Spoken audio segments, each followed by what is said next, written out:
Hello everyone, today it is Christmas Day, and what better way to spend the holidays than with your family. And for Ash, that consists of him, his mom Delia, and his dad, Mr. Mime.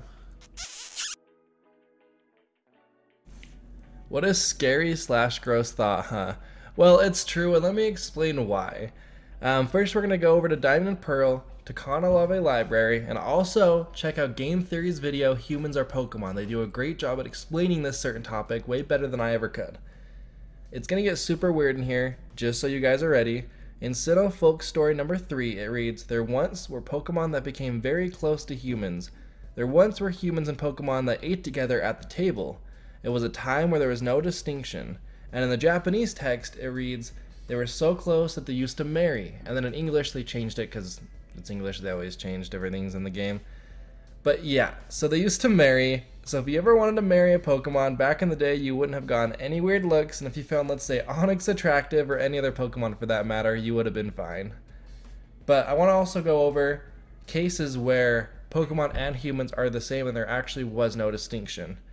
So in the Pokemon series Mystery Dungeon, the protagonist is a human who turned into a Pokemon to achieve some task, usually not by their own doing, and also did I mention in the games they lose their memory, which is a very important detail, so remember that for later.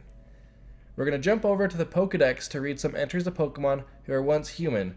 So first we have Kadabra, and his text reads out of Fire Red, "It happened one morning, a boy with extra sensory powers awoke in bed, transformed into Kadabra." And then next we have Yamask, who already looks pretty crazy, and his dex reads in black, "Each of them carries a mask that used to be its face when it was human. Sometimes they look at it and cry." And in white it reads, "These Pokemon arose from the spirits of people entered in graves in past ages. Each retains memories of its former life." And then next we have Phantump, and his text reads out of X, "These Pokemon are created when spirits possess rotten tree stumps. They prefer to live in abandoned forests." And Y it reads, "According to old tales, these Pokemon are stumps possessed by the spirits of children who died in the forest." And then the last text that we're going to read is Yamper, and his text reads, in Shield, "This gluttonous Pokemon only assists people in their work because it wants treats. As it runs, it crackles with electricity." And I know that that does not apply to the Pokemon or humans theory, but come on, he sells himself for treats. How cute is that? I had to add him into the list because I think he's super cute.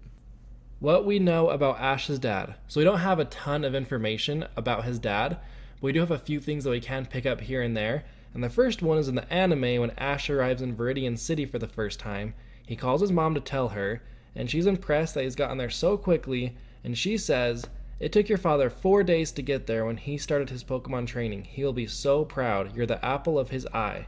But in the Japanese translation text, it reads, "It took your father 4 days to get there. You got there in 1 day. Children don't know their parents' hearts," which is a Japanese proverb of how kids can't understand the love their parents have for them. So she's talking about herself, not Ash's dad, in that sentence. So from these few pieces that we have, we can pick up a few things. The first being that Ash's dad was a Pokemon trainer who went on his own adventure. The second is Ash is moving faster than his dad did when he started his adventure. The third is from the Japanese text. It is not said if Ash's dad would be proud of him or not, so it's not known if his father will even hear about it. So that means Delia either doesn't know where his dad is, or if she does, she's not going to tell him. And now the common theories of different people who can be Ash's dad, one of them being Professor Oak, then Giovanni, Silver, Sir Aaron, Bruno. But what if it was just a regular guy who wanted to become a trainer, and along the line was either accidentally or purposefully turned into a Pokemon, that being Mr. Mime, who lost their memory and maybe having faint, vivid memories of where he came from or he's been wandering, eventually wound up in Pallet Town. In the episode 64, it's Mr. Mime time. Or his dad got caught selling rare candies on the black market and is now locked up, which could be a theory on its own, and if that's true, that is a better theory than I could ever come up with. Now let's talk about the clown himself, and no, I'm not talking about Ash only using Thunderbolt in every single one of his battles ever. First off, Pikachu has different moves, and second off, you have other Pokemon. Let's get past this by now. I'm talking about Ash's dad, the main clown. So let's jump into his first appearance, and it's Mr. Mime Town. Ash is on his way to Pallet Town, and right before he can see the town, he gets blocked by one of Mr. Mime's barriers. And why is Mr. Mime just wandering around the outskirts of Pallet Town in the first place? It seems super random, especially after this. Right after this happens, Ash asks Dexter about him, and it says that information is limited, and then Ash proceeds to say that he found a really rare Pokemon without even looking, which seems super odd that he's just wandering around if he's a really rare Pokemon. He proceeds to try to catch it, but Stella, who's a ringleader for a nearby circus who wants to catch the Mr. Mime for herself, tries to catch him instead. And after she throws her Pokeball, it gets blocked by a barrier, and then Mr. Mime runs to Pallet Town as if running home for protection, which seems super interesting for running straight to Pallet Town. Then later, Mr. Mime shows up at Delia's house, creepily staring at her from the window. Delia thinks it's Ash because Ash did dress up as a Mr. Mime at the circus to help. He then proceeds to let him in, and then Ash shows back up to the house, and when he shows back up, Mr. Mime hides when he sees Ash behind Delia for protection, and he also is grabbing her thigh very, very suspiciously, and it's not the only time he's going to grab her thigh, so just wait a second, and I'll show you that clip. And also, look at this shot towards the end of the episode and tell me that does not look like a happy family photo. Look how happy they are. The dad's grabbing his wife, just as a normal family would. And if you think that's the last time the two get touchy, here it is again when they're on vacation with his family, and his hand is on Delia's thigh once more. That's just a happy family photo on vacation. There's nothing else to say about it. But the most pathetic and worst thing is that she makes her husband eat off the floor like an animal, which is pretty degrading and kind of sad.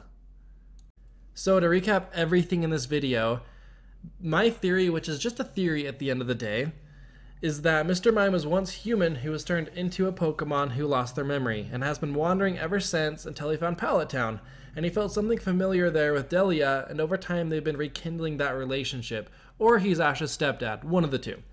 That is why he's been missing for so long. Somehow on his journey he was turned into a Mr. Mime, but that does not stop him from making the moves on Delia, which he does pretty often.